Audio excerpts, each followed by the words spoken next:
jalani kehidupan. Ku berserah, aku berlindung hanya padamu Tuhan. Aku bersimpuh.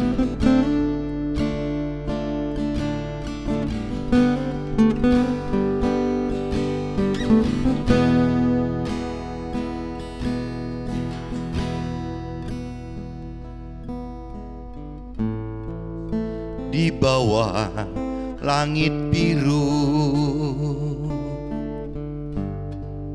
aku bersujud dan hanya kepadamu aku memohon.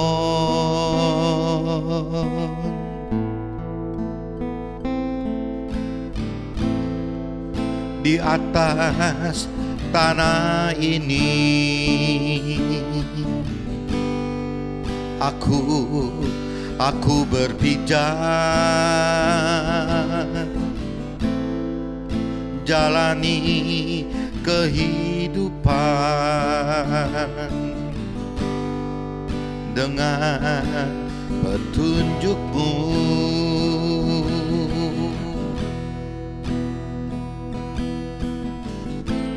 Ku berserah, aku berlindung hanya padamu. Aku bersimpuh di bawah langit biru. Aku bersujud dan hanya kepadamu aku memohon. Di atas tanah ini aku berpijak jalani kehidupan dengan petunjuk-Mu.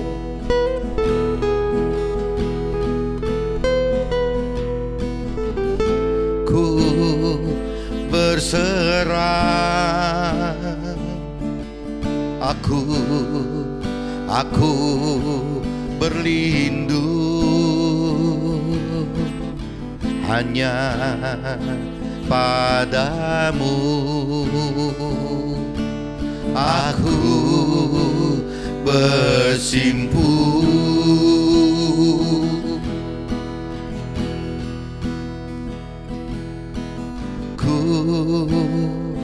berserah, aku berlindung hanya padamu. Aku bersimpuh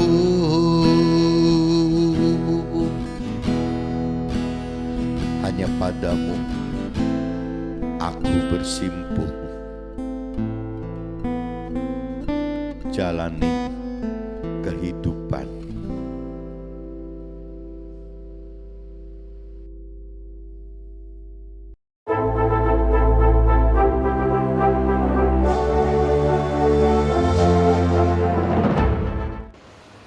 Jumpa kembali di Emiten Journey Inspiration of Life. Pagi ini saya mau sharingkan dengan temanya asuransi dan deposito serta harta benda secara rasional lebih menjamin dari firman Tuhan.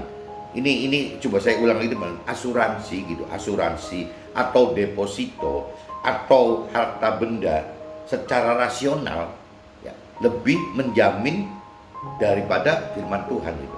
Itu dari kitab Roma pasal 4 teman, pasal 4 ayat 17-21, dan juga nanti terkait dengan kitab 2 Petrus pasal 3 ayat 8-18. Nah ini saya langsung masuk dulu dalam pembacaan firman dulu sebagai dasar sharing teman-teman.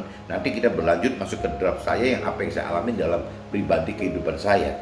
Coba saya baca dulu teman-teman kitab Roma pasal 4, teman-teman coba lihat kitab Roma pasal 4 ayatnya 17-21 teman-teman.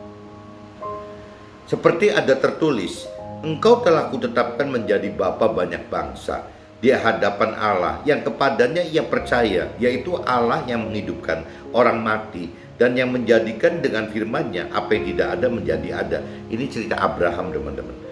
Sebab sekalipun tidak ada dasar untuk berharap, namun Abraham berharap juga dan percaya bahwa ia akan menjadi bapa banyak bangsa menurut yang telah difirmankan, demikianlah banyaknya nanti keturunanmu. Jadi Tuhan Allah janji sama Abraham seperti itu, teman-teman.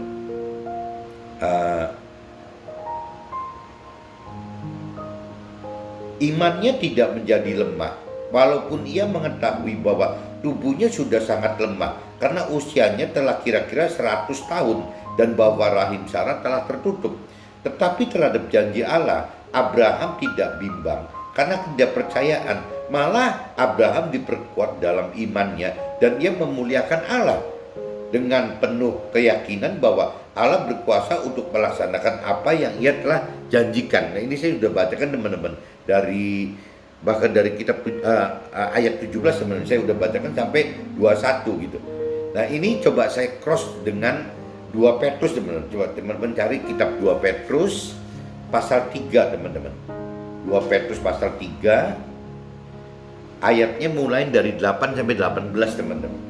Nah, ini saya bacakan. Akan tetapi saudara-saudaraku yang terkasih, yang kekasih, yang satu ini tidak boleh kamu lupakan, yaitu bahwa di hadapan Tuhan satu hari sama seperti 1000 tahun dan 1000 tahun sama seperti satu hari. Nah, ini kan kalau dari sisi pola pikir rasional kita kan udah nggak masuk akal, teman. Apa urusannya 1000 tahun yang begitu lamanya dibanding dengan satu hari gitu ya. Nah, ini ya pola Tuhan ya begitu, teman-teman, irasional gitu. Jadi kalau kita maksa dengan pola-pola kita yang rasional, kadang-kadang nggak ketemu, teman. Jadi butuh apa ya? Butuh iman, butuh kedalaman pengenalan akan firman Tuhan, butuh level iman yang tinggi gitu untuk bisa kita mengenal, mengerti serta percaya gitu ya apa yang Tuhan katakan, perintah peraturan dalam firman-Nya gitu, apa yang Tuhan janjikan dalam firman-Nya. Kalau tidak mungkin bisa, karena belum apa-apa aja di ayat 8 sudah katakan begitu. Akan tetapi saudara-saudaraku yang kekasih, yang satu ini tidak boleh kamu lupakan, yaitu bahwa di hadapan Tuhan satu hari sama seperti 1000 tahun dan 1000 tahun sama seperti satu hari. Ini aja udah aneh, teman-teman. Tuhan tidak lalai menepati janjinya, sekalipun ada orang yang menganggapnya sebagai kelalaian. Tetapi Tuhan sabar terhadap kita karena Tuhan menghendaki supaya jangan ada yang binasa, melainkan supaya semua orang berbalik dan bertobat. Tetapi hari Tuhan akan tiba seperti pencuri. Pada hari itu langit akan lenyap dengan gemuruh yang dahsyat dan unsur-unsur dunia akan angus dalam nyala api, dan bumi segala yang ada di atasnya akan hilang lenyap.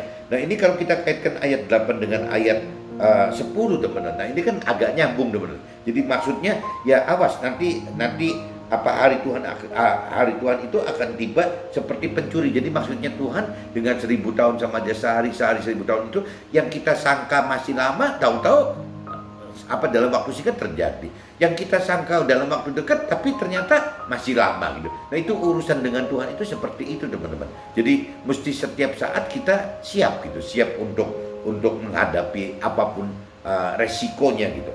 Yaitu seperti pencuri datang nggak ada yang tahu gitu.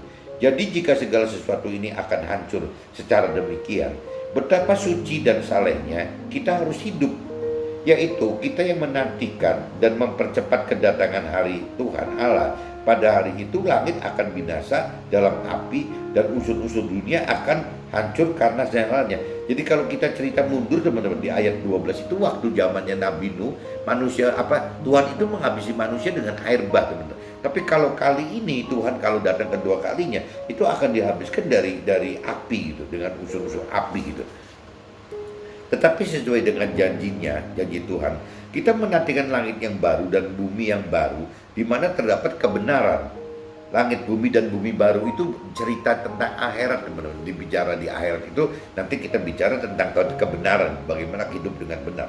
Sebab itu saudara-saudaraku yang kekasih, sambil menantikan semuanya ini, kamu harus berusaha supaya kamu kedapatan tak bercacat dan tak bernoda di hadapan Tuhan Allah dalam perdamaian dengan Tuhan Allah gitu.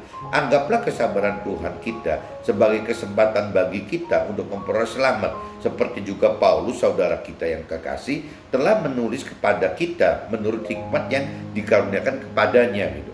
Hal itu dibuatnya dalam semua suratnya. Apabila ia berbicara tentang perkara-perkara ini, dalam surat-suratnya itu ada hal-hal yang sukar dipahami, sehingga orang-orang yang tidak memahaminya dan yang tidak teguh imannya memutarbalikkannya menjadi kebinasaan mereka sendiri, sama seperti yang juga mereka buat dengan tulisan-tulisan yang lain gitu.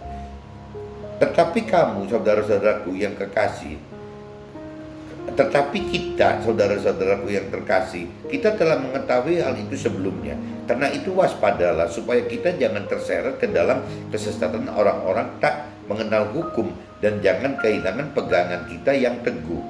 Tetapi bertumbuhlah dalam kasih karunia dan dalam pengenalan akan Tuhan dan Juru Selamat kita, Nabi Isa itu maksudnya kalau dari sisi Nasrani gitu. Baginya kemuliaan sekarang dan sampai selama-lamanya. Jadi ini kalau saya sudah bacakan di kitab Roma pasal 4 ayat 17 sampai 21 dan kitab 2 Petrus pasal 3 ayat 38 sampai 18 saya sudah bacakan. Nah, sekarang saya coba masuk ke dalam draft teman-teman. Siapa tahu nanti dalam draft itu jadi penjelasannya bisa lebih jelas gitu. Kalau kita baca kitab Roma, dan kitab Roma pasal 8:28 tertulis teman-teman, kita tahu sekarang bahwa Allah turut bekerja dalam segala sesuatu untuk mendatangkan kebaikan bagi mereka yang mengasihi Dia. Jadi yang bagi mereka yang terpanggil sesuai dengan rencana Allah itu, yaitu bagi mereka yang terpanggil sesuai rencana Allah. Jadi di kitab Roma pasal 8 ayat 28 dinyatakan gitu teman-teman. Kita tahu sekarang bahwa Allah turut bekerja dalam segala sesuatu untuk mendatangkan kebaikan bagi kita gitu, yang mengasihi Tuhan Allah, yaitu bagi kita yang terpanggil sesuai dengan rencana Allah. Jadi di sini ditekankan di ayat di kitab Roma pasal 8 ayat 28 ditekankan gitu bahwa Allah itu turut bekerja dalam segala sesuatu teman.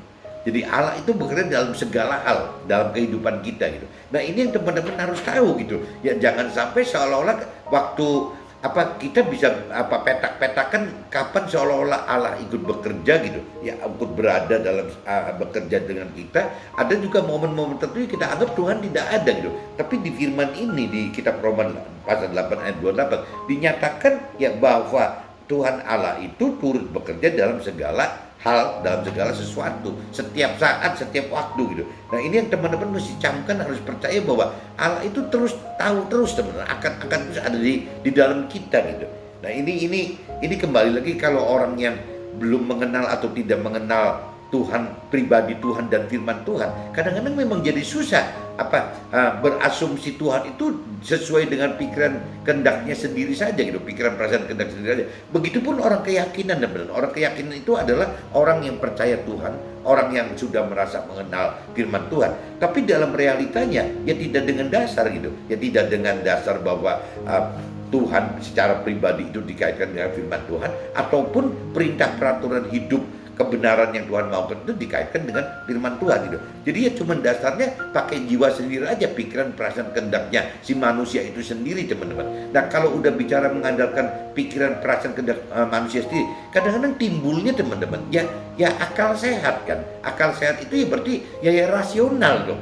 Nah, sedangkan Tuhan itu ada di posisi yang tidak rasional teman-teman. Ya Tuhan itu irasional dan dengan kekuasaannya itu supranatural. Sedangkan manusia itu natural, kekuasaannya itu dengan kekuatan natural dan rasional.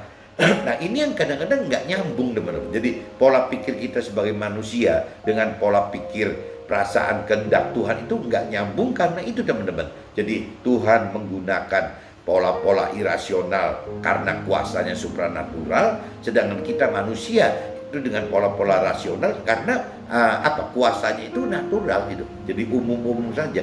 Nah, ini yang kadang-kadang nggak nyambung teman. Satu-satunya cara untuk kita bisa mengerti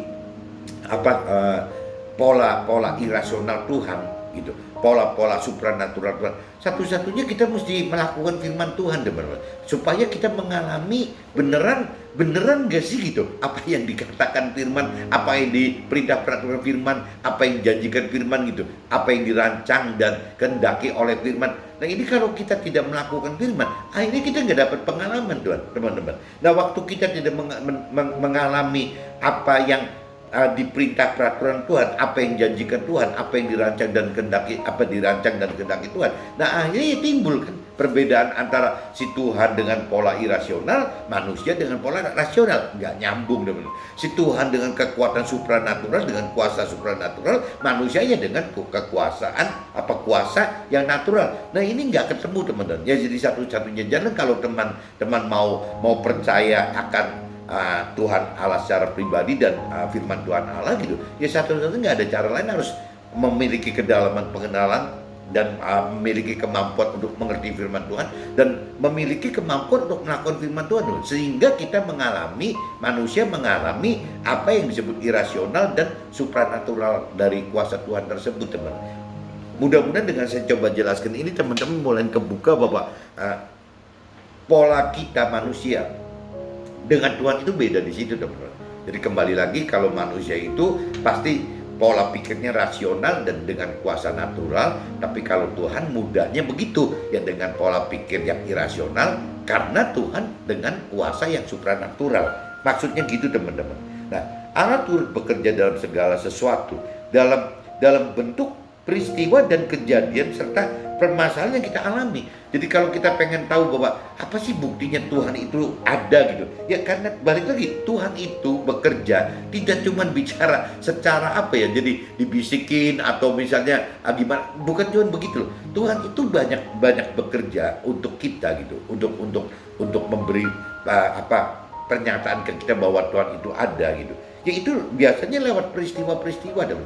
Apa yang kita alamin itu yaitu membuktikan bahwa Tuhan ada gitu. Nah, kejadian ya peristiwa atau kejadian itu yang kejadian alam segala macam gitu. Ya pasti karena itu, atau mungkin karena permasalahan ribut soal hutang piutang, kalau pengusaha kali ribut dengan karyawannya ya, atau ribut ya banyak gitu, apakah nanti ribut dengan keluarganya gitu ya, apa segala macam ya, itu permasalahan ya semua yang kita alami dalam bentuk peristiwa atau kejadian atau permasalahan, ya semua yang kita alami itu adalah bukti bahwa Tuhan itu hadir gitu. Nah tinggal kitanya mau peka enggak gitu ya, bahwa kalau sampai terjadi begini berarti kita harus begitu gitu. Nah itu aja teman-teman, melalui yang kita alami Tuhan ajak dan mengajar kita bahwa ada hal yang di atas rasional itu. Jadi kalau Tuhan udah mengajar kita, ya Tuhan cuma mengajarkan bahwa ada hal yang di atas rasional, ya pola-pola irasional, ada hal yang di atas natural gitu. Ya berarti kuasa supranatural tadi, teman. Jadi itu semua adalah di atas pola pikir, pola rasa dan pola kehendak manusia gitu. Jadi Tuhan itu dengan irasional dan supranatural gitu, ya pasti jadi timbulnya di atas irasionalnya manusia dan di atas di atas rasional dan di atas ya kuasanya manusia gitu. Ya buat Tuhan itu nggak ada batas, nggak ada batas apa-apa gitu. Kayak ceritanya, contohnya kalau kita bicara rasional gitu, ya seorang Daud gitu sebelum menjadi raja, Daud perang dengan Goliat gitu, melawan Goliat. Ya kalau bicara rasional, gimana mau bisa menang, teman-teman? Yang namanya Daud itu bukan jadi pahlawan perang. Kakak-kakaknya Daud yang bisa jadi tentara perang gitu. Tapi Daud itu kan enggak, cuma penggembala domba gitu. Ya bagaimana dia bisa secara rasional bisa perang menang dengan Goliat? Pasti kan nggak mungkin gitu. Pakaian Daud itu ya cuma pakaian penggembala gitu, sedangkan Goliatnya pakai pakaian perang, udah fisiknya gede banget gitu, raksasa, pakai senjata pakaian perang dan senjata perang. Lah Daudnya cuma segitu kecilnya gitu badannya, tidak seperti raksasa kecil banget gitu, diimut-imut, bahkan firman Tuhan katakan dengan baju gembala dan senjatanya ya cuman kayak pengumban, jadi kayak ketepel yang diputar itu gitu, dengan batu, cuman gitu aja gitu. Jadi kalau ketepel sih ditarik gitu. Kalau pengumpan itu yang diputar kayak kita lihat film-film di itu yang ributnya di Gaza itu gitu, yang ributnya Palestina lawan Israel itu kan senjatanya yang orang-orang Palestina kan pakai pengumban, teman. Jadi diputar-putar isinya batu gitu, dilemparkan begitu gitu. Nah, sedangkan Goliatnya bawa tameng, bawa pedang, bawa segala macam gitu. Ya secara rasional jelas nggak mungkin seorang Daud melawan Goliat gitu. Tapi kalau dengan kuasa Tuhan mudah sekali itu teman-teman gitu. Ya cuma sekali lempar aja langsung mati gitu, yang namanya Goliat kalah gitu, mati gitu. Nah berarti kan irasional bagi dunia, teman-teman. Nah ini memang cara kerja Tuhan itu seperti itu, teman-teman, irasional karena menggunakan kekuatan supranatural gitu. Nah ini yang kita harus ngerti bahwa bedanya seperti itu, teman-teman. Tuhan ciptakan manusia dengan memiliki hak independen untuk berpikir dan berperasaan serta berkehendak dalam jiwa manusia sendiri, di mana jiwa akan digunakan Tuhan sebagai alat ukur seberapa besar manusia percaya dan mengasihi Tuhan dalam bentuk seberapa dalam pengenalan dan pengertian akan firman Tuhan, serta seberapa berani untuk beriman percaya melakukan firman Tuhan. Jadi Tuhan ciptakan manusia, teman-teman, dengan diberi jiwa. Ya, jiwa itu adalah pikiran, perasaan, kehendak gitu. Pikiran, perasaan yang melahirkan kehendak. Nah, ini Tuhan gak mau masukin, nyampurin lebih dalam, teman. Tuhan kasih hak independen, hak apa ya? Jadi privilege kepada manusia. Ini ya terserah manusia gitu. Ya, ini haknya manusia, kedaulatan manusia gitu, yang untuk bisa berpikir, berperasaan dan berkehendak, berkeinginan gitu. Ini dibebaskan. Kenapa Tuhan bebaskan ini gitu? Karena Tuhan pengen tahu gitu ya, seberapa besar apabila manusia dibebaskan itu, seberapa besar manusia mau percaya akan Tuhan, mau percaya akan perintah-perintah Tuhan dalam firman-Nya. Sebenarnya kuncinya itu, teman-teman. Jadi kenapa Tuhan bebaskan itu? Karena begitu gitu. Tuhan itu tidak bisa memaksa. Apabila manusia itu harus cinta kepada Tuhan, harus mengasihi Tuhan. Tidak ada rumus itu, teman. Soal mencintai, mengasihi itu tidak bisa dipaksakan gitu. Nah ini butuh jiwa yang memang independen dari si manusia itu, ya bebas gitu ya. Tinggal masalahnya setelah manusia itu benar-benar secara jiwanya, pikiran, perasaan dan kemauan atau kehendaknya itu memang percaya Tuhan dan memang mau taat melakukan firman Tuhan, ya berarti itu butuh nyata-nyata kasih gitu ya, percaya dan kasih manusia terhadap Tuhan. Nah ini kalau tidak mempunyai jiwa yang independen gitu, ini susah, teman-teman. Tuhan tidak bisa menyortir, tidak bisa memasakkan mana yang benar-benar manusia yang benar-benar mau mengandalkan Tuhan, mau percaya Tuhan, dan mana manusia yang tidak gitu, teman-teman. Makanya jadi Tuhan memberikan satu hak independen kepada manusia itu untuk mandiri gitu. Jadi ya terserah manusianya. Ya manusia mau percaya boleh, meskipun berulang-ulang kali kalau yang tadi dikatakan bahwa Allah turut bekerja dalam segala sesuatu, ya selalu Tuhan akan terlibat gitu. Jadi bagaimana membuat orang percaya itu, ya pasti Tuhan akan hadirkan peristiwa, hadirkan kejadian, hadirkan permasalahan gitu, supaya orang mau percaya kepada Tuhan. Itu Tuhan ciptakan, tapi Tuhan gak mau paksa, teman-teman. Contoh yang paling gampang, waktu cerita Adam dan Hawa gitu kan, waktu bicara tidak boleh makan buah terlarang, Tuhan kan udah ingetin gitu bahwa jangan makan buah yang ini. Jadi Tuhan udah ingatkan itu gitu. Tapi Tuhan gak bisa melarang Adam dan Hawa tidak makan, tidak ambil dan makan buah itu gitu. Itu karena kebebasan dari si manusia yang diberikan oleh independen Tuhan yang tadi berikan itu kepada manusia. Nah, tapi kan tetap Tuhan bantu gitu lewat peristiwa, dalam arti kata ya mengingatkan bahwa ya jangan gitu. Ada larangan yang dikatakan jangan makan buah itu. Jadi bukan Tuhan sengaja menjebak, teman-teman. Tuhan selalu akan memperingatkan kita manusia itu, bentuknya begitu, teman-teman. Ya bentuk penyertaan Tuhan di dalam manusia itu selalu ada, itu selalu bekerja itu ya bentuknya ya dalam hal peristiwa-peristiwa, dalam hal permasalahan, dalam hal kejadian-kejadian ya seperti itu, teman. Nah tinggal kitanya mau peka nggak gitu bahwa ini memang Tuhan yang mengingatkan atau bukan, ya itu kembali ke kita lagi, teman-teman, ke manusianya. Nah kenapa Tuhan gak mau? Karena yang tadi saya jelasin, karena soal mau mengasihi, mau percaya gitu, itu kan Tuhan tidak mau sampai orang itu dipaksa kayak robot, teman-teman. Jadi manusia itu kan Tuhan ciptakan bukan seperti robot gitu. Makanya Tuhan ciptakan bukan cuma tubuh saja, tapi Tuhan juga ciptakan pikiran, perasaan, dan kehendak dalam bentuk jiwa. Bahkan Tuhan udah jagain dengan mempersiapkan ada unsur roh di dalam manusia, supaya dengan adanya unsur roh ini, ya orang yang tadi mau mengenal Tuhan pribadi dan firman Tuhan secara pribadi itu kan dari yang kembali lagi dari hak independennya manusia itu gitu. Tapi kalau sudah bicara manusia itu mau mencari kemampuan mengerti firman Tuhan, mau mencari kemampuan untuk melakukan firman Tuhan, dan Tuhan udah sepelkan di rohnya teman-teman, di rohnya gitu, di roh kita yang diisi dengan roh Tuhan. Nah, adanya roh Tuhan di dalam kita itu yang membuat kita jadi mampu mengerti firman Tuhan dan mampu melakukan firman Tuhan. Nah ini kembali lagi, jadi sampai ke dalam hal-hal seperti kecil begini pun Tuhan sudah prepare semua, Tuhan sudah persiapkan semua gitu. Jadi kita kembali lagi, Tuhan itu sudah persiapkan Tuhan itu turut bekerja dalam segala itu, bukan cuma hal-hal yang nanti berlaku di dunia ini saja, tapi juga berlaku sampai di akhirat, benar-benar. Jadi semua itu Tuhan udah persiapkan semua untuk kita. Ya tapi kembali lagi, Tuhan tidak bisa mencabut hak independen dari manusia itu gitu. Supaya Tuhan bisa membedakan mana orang yang bisa percaya dan mana orang yang bisa mengasihi Tuhan secara benar gitu. Maksudnya gitu teman-teman.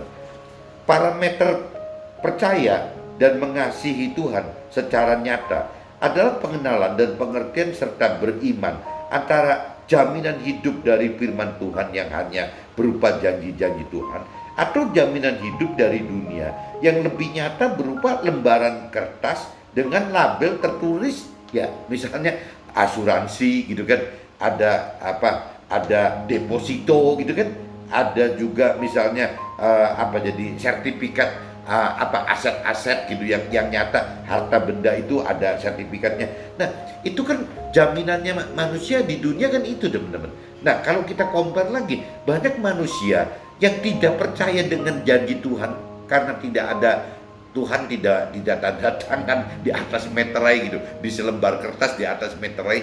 Tapi manusia lebih percaya kepada manusia lain dengan bentuk kertas teman-teman. Jadi manusia itu gampangnya gitu, lebih percaya dalam bentuk kertas yang ada tanda tangan manusianya gitu. Itu gampangnya gitu. Tapi kalau bicara firman Tuhan yang tidak ada tanda tangan Tuhannya, nah ini yang jadi question mark, jadi tanda tanya buat manusia teman. Nah ini maksudnya bedanya gitu teman. Jadi manusia itu yang belum dalam mengerti firman Tuhan selalu akan bicara yang lebih rasional gitu. Maksudnya rasional itu karena bentuknya tadi yang dikatakan bentuknya asuransi itu nyata teman-teman. Ya nyata bahwa ini ada kertasnya, ada tanda tangannya, ada lembaga yang memang bertanggung jawabnya. Seperti itu teman-teman.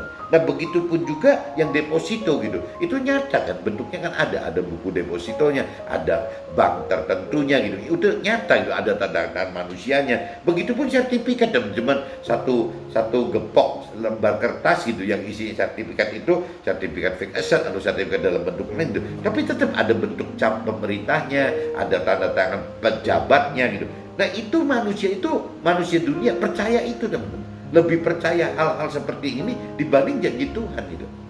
Nah, kembali lagi, kenapa seperti itu? Karena kembali lagi pola Tuhan itu adalah irasional. Ya, pola Tuhan itu adalah supranatural. Sedangkan pola manusia itu rasional dan natural. Ya berarti manusia itu butuh pegangan gitu teman. Pegangan yang memang ada ketemu manusia. Nah padahal kalau bicara dari sisi rohani, dari firman Tuhan, kalau sampai ada apa-apa di dunia, kita misalnya meninggal dunia, apakah yang tadi dikatakan asuransi, deposito, dan sertifikat bisa kita nikmati? Kita pribadi nikmatin loh. Yang lain cerita, asuransi yang menikmati keluarga kita, deposito yang menikmati keluarga kita, yang namanya sertifikat yang menikmati deposito. Tapi buat kitanya apa gitu loh? Ya kita yang memang membuat si asuransi tersebut, ya kita yang membuat deposito tersebut, yang kita yang membuat sertifikat tersebut, kita tidak bawa apa-apa teman. Kenapa? Karena begitu meninggal masuk ke dalam akhirat, yang namanya seperti itu tidak ada yang terbawa, tidak berlaku teman-teman.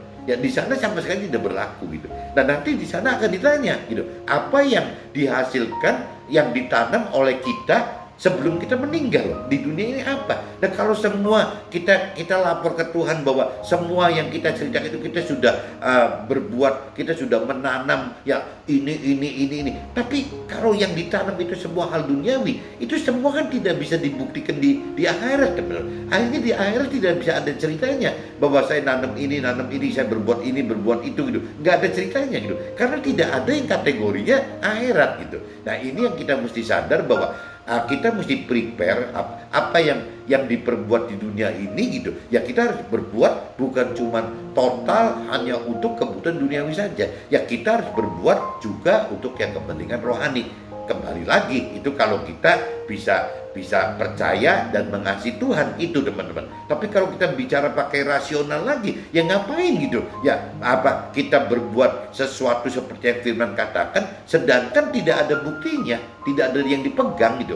Ya kalau kita bicara ada lembaran asuransi atau deposito atau sertifikat, itu kan nyata, resmi gitu dari yang terkait. Tapi kalau kita bicara janji-janji Tuhan itu cuma ada di kitab suci kan. Dan kitab suci di toko buku juga banyak. Tidak ada capnya, tidak ada manusia yang bertanggung jawabnya, tidak ada yang bisa diingatnya, tidak ada pemerintah yang terlibat menjamin itu. Seperti itu, teman-teman.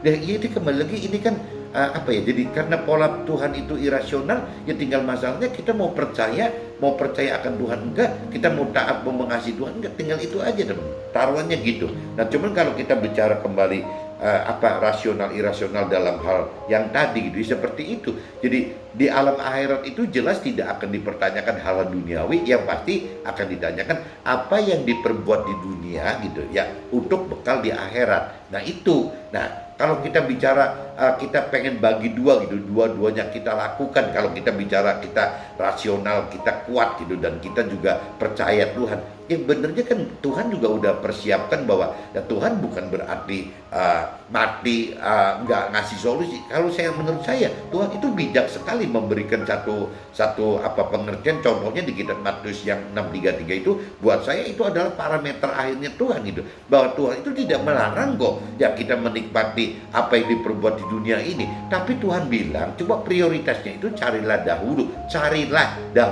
Nah, berikan prioritas tuh, mencari dahulu ya, dengan prioritas satunya itu adalah carilah dahulu Tuhan, pribadi Tuhan dan kebenaran firman Tuhannya. Itu yang Tuhan mau loh. Adapun nanti setelah ini, ya setelah kita, itu kan bekal akhirat gitu. Setelah kita misalnya mencari pribadi Tuhan dan kebenaran firman Tuhan, kita hidupi gitu, kita lakukan. Berarti kan ini yang disebut mengerjakan secara rohani. Ini menjadi bekal untuk di rohani nanti gitu. Nah, adapun nanti Tuhan tambahkan sukses duniawinya, bahagia duniawinya, pemenuhan akan hal duniawinya. Dan Tuhan juga tidak melarang kok. Yang memang ada dikatakan bahwa Tuhan akan tambahkan. Dan Tuhan tahu loh, teman-teman. Tuhan itu bukan tidak tahu, Tuhan itu tahu bahwa kita itu butuh hal-hal yang duniawi, tahu gitu, bukan tidak tahu. Cuman kalau Tuhan excuse gitu, kasihkan peluang untuk kita bisa mencari dulu hal-hal duniawi gitu, nanti timbulnya kendalanya manusia itu jadi akhirnya tidak mencari Tuhan. Ya manusia itu akan mencari uang, mencari mamon gitu, teman. Nah, firman lain katakan begitu. Jadi manusia itu cuma hidup di dunia itu cuma dua pilihan, teman. Antara memilih Tuhan atau memilih mamon. Mamon itu adalah hal yang berkaitan dengan uang dan duniawi gitu. Nah, Tuhan kalau kasih excuse manusia diizinkan untuk mencari hal-hal mamon, rasanya Tuhan katakan manusia itu tidak mungkin. Ya, kalau lihat karakter manusia bejat gitu, ya pasti tidak bisa milih dua-duanya, teman-teman. Pasti milih salah satu kok. Ya kalau nggak mamon ya milih Tuhan, kalau milih Tuhan ya nggak milih mamon gitu. Nah, Tuhan itu kan jadi apa ya, tidak bisa memberikan excuse bahwa boleh mencintai mamon, tidak. Ya makanya Tuhan dengan katakan carilah dahulu kerajaan Allah, berarti carilah Tuhan pribadinya dan kebenarannya, berarti firman Tuhannya. Nah, baru yang lain jangan kita yang mencari, teman, tapi Tuhan yang nambahkan itu. Dan Tuhan tahu bahwa kita hidup di dunia itu butuh, bukan cuma urusan untuk kita saja loh. Tuhan pun butuh gitu. Yang namanya hal-hal duniawi itu Tuhan butuh. Butuh untuk apa? Butuh untuk modalin kita sebagai alat Tuhan, memberitakan kebenaran firman kepada sesama kita. Itu Tuhan tahu, teman-teman. bukan tidak tahu gitu. Kita itu Tuhan tahu bahwa apabila kita menjadi alat Tuhan, kita butuh loh, butuh yang namanya duniawi, hal-hal duniawi itu butuh teman. Yang butuh bagaimana, butuh dana untuk jadi alat Tuhan. Butuh mungkin sekali-kali Tuhan pengen kita nampil gitu, mau show force gitu, karena memang untuk proof kepada orang-orang yang masih materialistis banget. Ya kenapa tidak, Tuhan juga bisa memberikan kita hal-hal yang mungkin wah gitu. Ya kendaraan kita bisa wah, rumah kita bisa wah, mungkin kita punya jet pribadi. Buat Tuhan gak ada kendala kok kalau memang semua itu digunakan untuk menjadi kepentingan, keperluan ya dalam hal memberitakan firman Tuhan. Kan banyak teman-teman orang yang istilahnya masih kanak-kanak rohani, kanak-kanak rohani atau bayi rohani yang masih menuntut Tuhan seperti itu teman-teman. Ya, saya mau ikut Tuhan apabila saya kaya sekali gitu. Lah, cara buktinya gimana gitu? Ya bukan mustahil gitu. Ya Tuhan pakai kita, salah satu di antara kita yang memang sudah dirasa tidak takut goyah imannya gitu. Ya bisa aja Tuhan bikin kita kaya teman-teman. Kenapa tidak gitu? Ya untuk menjadi contoh kepada orang-orang yang masih bayi dan kanak-kanak rohani bahwa ya kalau ikut Tuhan seperti itu loh gitu. Mujizat-mujizat di perjanjian lama teman, kalau di kitab Nasrani pada umumnya cerita begitu kok. Bagaimana Tuhan membuktikan dengan lewat mujizat itu, membuktikan bahwa orang-orang yang Tuhan itu jadi kaya, jadi sukses, jadi berhasil gitu. Semua di perjanjian lama seperti itu. Nah, apakah di perjanjian baru tidak terjadi? Sebenarnya bisa terjadi, tergantung ya apa rancangan kehendak Tuhannya. Kalau Tuhan percaya sama kita bahwa kita udah mantap sekali imannya gitu, pengenalan pengertian akan firman sudah mantap sekali, tidak mungkin goyah oleh hal-hal duniawi. Ya yang tadi saya katakan, kenapa tidak? Why not gitu? Tuhan kasih kita seperti itu, dan kita waktu di posisi itu gitu, kelimpahan duniawi, kelimpahan bahagia gitu duniawi. Tapi kita tetap nggak merasa kelimpahan, dan kita juga nggak merasa targetnya hanya kebahagiaan duniawi gitu. Kenapa? Ya balik lagi karena kita pola pengenalan pengertian akan firman itu sudah dalam sekali, dan iman percaya kita kepada Tuhan udah total sekali teman-teman. Jadi Tuhan tidak beresiko apabila membuat kita yang dipilih sebagai alat untuk menjadi kelimpahan duniawi dan bahagia duniawi itu sebagai contoh kepada sesama kita yang masih terlalu kanak-kanak dan bayi rohani itu ya bukan mustahil kalau menurut saya loh. Meskipun akhirnya setelah kita mengerti firman Tuhan, kadang-kadang ya ngapain juga gitu kita di posisi itu, ngapain, kan nggak ada gunanya gitu. Kalau kita udah mengerti firman Tuhan, pengen kita Tuhan jadikan kita sebagai orang yang berkelimpahan duniawi, ya nggak problem. Enggak, ya nggak masalah juga. Tuhan jadikan kita biasa-biasa aja, ya nggak ada masalah.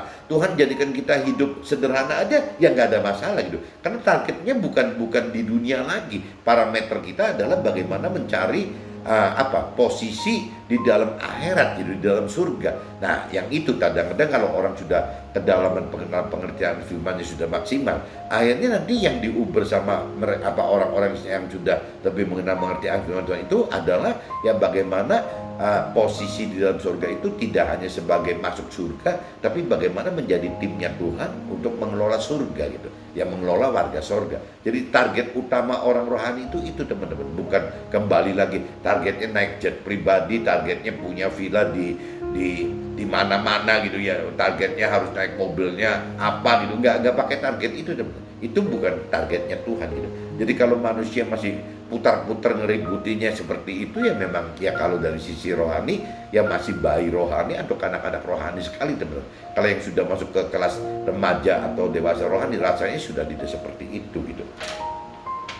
Jadi itu bedanya gitu teman-teman. Kalau cerita firman Tuhan itu tadi saya katakan, beli di toko buku banyak banget gitu yang namanya Alkitab atau Al-Quran atau kitab suci agama lain. Tapi kalau bicara di asuransi, deposito dan sertifikat kan nggak semua orang bisa teman. Apalagi kalau isinya si asuransi itu, deposito itu, sertifikat itu isinya sudah miliar gitu, ya triliun, belasan triliun, puluhan triliun, ratusan triliun, itu udah gak gampang teman-teman. Itu nyari di toko buku nggak ada gitu, nggak bakalan dapat gitu. Nah itu manusia percaya itu teman-teman. Nah ini yang teman-teman mesti minimal dengar sharing saya, minimal direnungi lah, kira-kira bener atau enggaknya gitu. Secara rasional teman-teman, manusia akan lebih merasa terjamin dengan lembaran-lembaran kertas yang menjamin manusia dari manusia sendiri gitu ya, dibanding jaminan Tuhan yang berupa janji-janji firman-Nya. Nah itu kembali lagi teman, karena manusia itu pola pikirnya rasional dan kekuatan natural, ya berarti manusia akan lebih percaya dengan lembaran-lembaran kertas yang ditandatangani antar manusia sendiri dan dijamin oleh antar manusia sendiri teman-teman. Nah itu manusia lebih suka begitu gitu. Nah, kalau bicara manusia yang bicara rohani, yang rohani, berarti kan Tuhan ajar manusia itu tidak dengan pola-pola rasional, tapi dengan pola-pola irasional. Yang manusia itu diajar dengan cara-cara bukan dengan kuasa natural, tapi diajar dengan kuasa-kuasa yang supranatural. Nah, untuk bisa mendapatkan pola-pola irasional dan kuasa supranatural, ya kembali lagi teman-teman, ya kalau tidak mengerti akan firman Tuhan, tidak melakukan firman Tuhan, berarti kan tidak pernah mengalami teman-teman, tidak pernah mengalami proses dari mulai pengenalan, pengertian sampai melakukan firman. Hasilnya apa gitu ya? Apa benar bahwa janji Tuhan itu dituai, dapat dituai dalam hidup kita? Apa benar bahwa kita itu masuk kerajaan dan kehendak yang Tuhan rencanakan buat kita? Nah itu selalu begitu teman-teman. Jadi kembali lagi, kita butuh untuk melawan rasional dan kuasa natural itu dengan supaya kita bisa masuk ke pola pikirnya Tuhan yang irasional dan kekuatan kuasa Tuhan yang supranatural. Tidak bisa cara lain teman-teman, dengan ya harus mengalami firman Tuhan. Untuk dapat mengalami firman Tuhan, tidak ada cara lain teman-teman untuk mau secara independen mengenal firman Tuhan. Ya, untuk bisa mengerti firman Tuhan, kita butuh menghidupkan roh Tuhan itu. Untuk kita jadi mampu mengerti akan firman Tuhan. Untuk mampu melakukan firman Tuhan, kita harus menghidupkan roh Tuhan itu. Untuk bisa mampu melakukan firman Tuhan.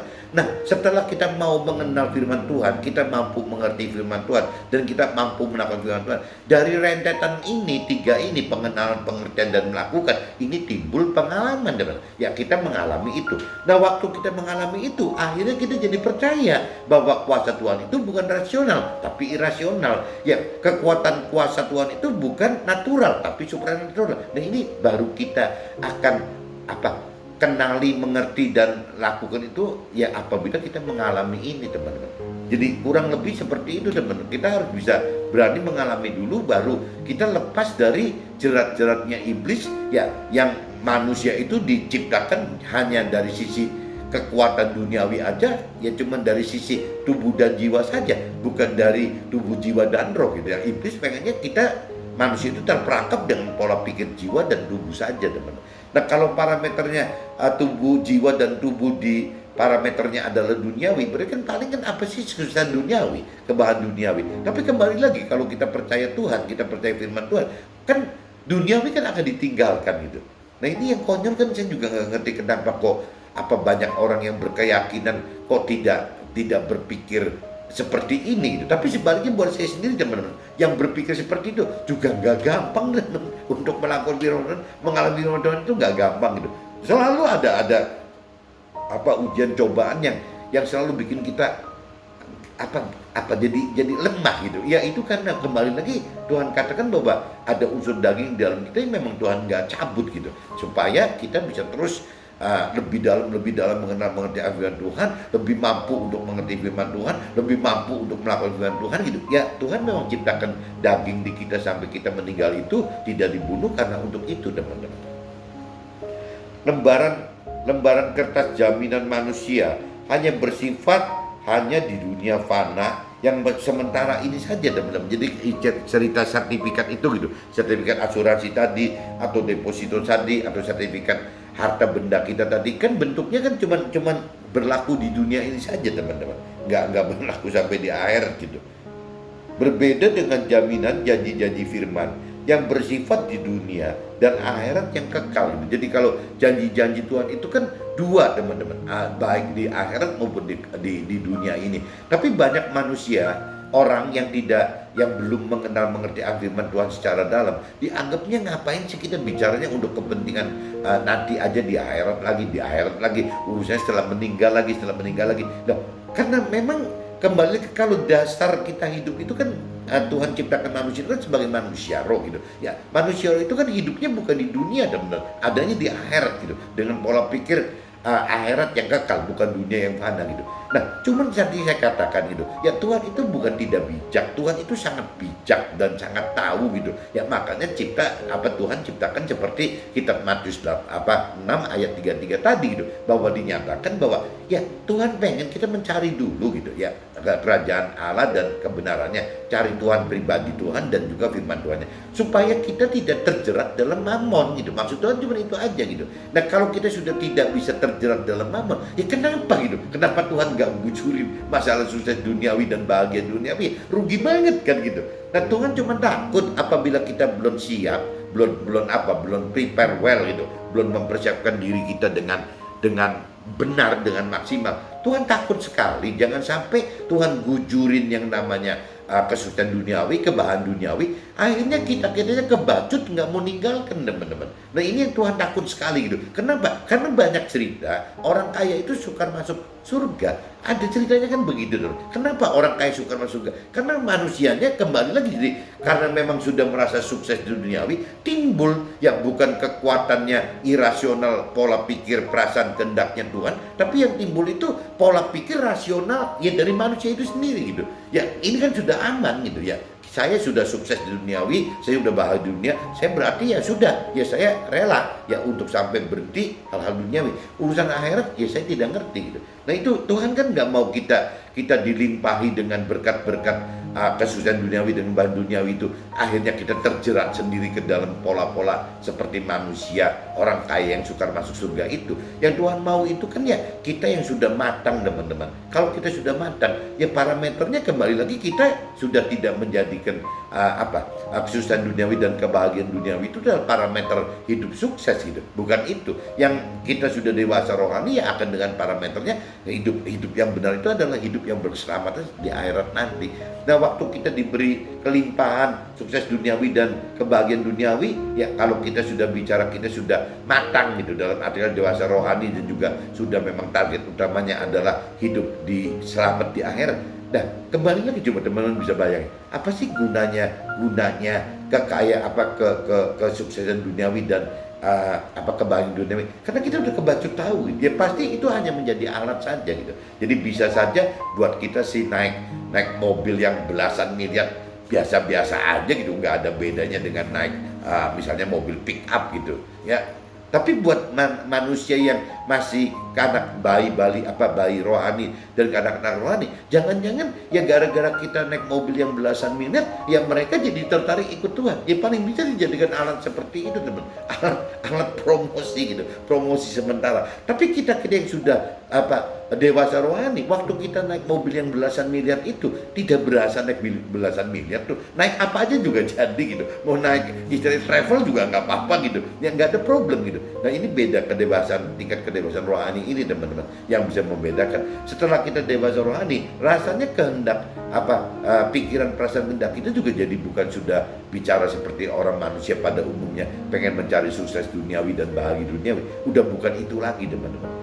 Jadi seperti itu. Jadi orang yang sudah dewasa rohani itu sebenarnya ya sudah tidak terlalu peduli soal sukses duniawi dan bahagia duniawi. Yang orang-orang yang dewasa rohani ini akan lebih mencari bagaimana ya untuk bisa hidup masuk ke dalam surga. Nah, kalau sudah yakin masuk ke dalam surga, ya paling mencari posisi mencari posisi bagaimana yang terdekat dengan Tuhan di dalam surga. Ya otomatis kalau bicara Tuhan adalah rajanya, ya kita minimal yang mesti uber terus status sampai yang setinggi mungkin dengan si raja itu gitu. Nah, untuk menentukan seberapa tinggi itu posisi itu, ya kembali lagi teman-teman, amal ibadah kita hidup di dunia sekarang gitu. Jadi ya bagaimana caranya kita berbuat banyak, bukan cuma urusan duniawi aja.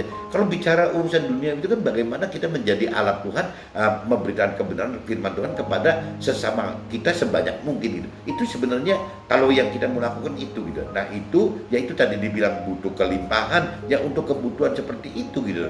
Butuh show force gitu yang untuk kebutuhan seperti itu. Nah, tapi kalau bicara di luar kepentingan yang sukses duniawi untuk kepentingan menjadi alat Tuhan, rasanya nggak ada gitu. Yang manusia yang sudah dewasa orang itu tidak pernah bisa beda-bedakan.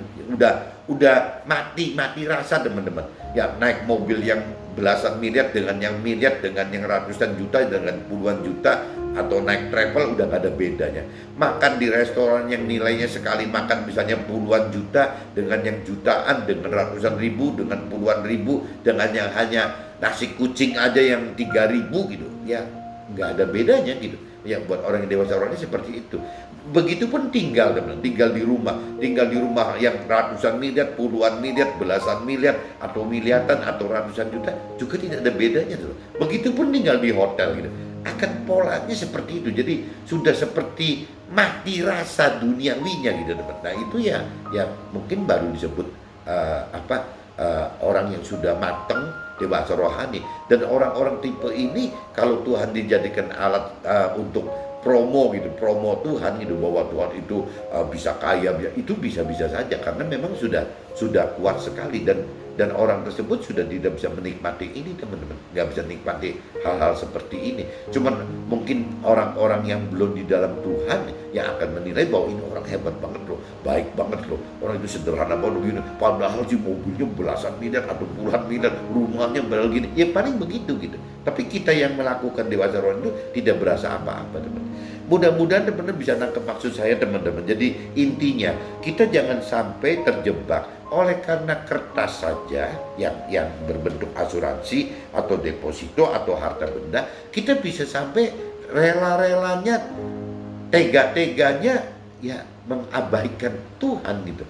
Tuhan dan firman Tuhannya. Kenapa nggak konyol gitu? Karena bentuk asuransi deposito dan harta benda itu, ada sertifikat harta benda itu, ya orientasinya kan cuma hubungan antara manusia ke manusia, teman. Ujungnya kan begitu gitu. Tidak ada jaminan dari Tuhan, itu kan jaminan dari manusia ke manusia. Tapi yang konyol, kenapa kok manusia mau mikir seperti itu? Ya kembali lagi manusia beranggap mikir gitu karena rasional gitu. Dan kembali lagi gitu, karena dengan pola pikir natural. Nah tapi kalau bicara dari Tuhan itu konyol karena Tuhannya dengan pola pikir irasional dan dengan kuasa supranatural. Yang main itu megangin seumur-umur asuransi deposito dan sertifikat harta benda. Buat apa gitu? Kok malah nggak megang janji Tuhan di firman Tuhannya? Jadi memang rada beda gitu teman.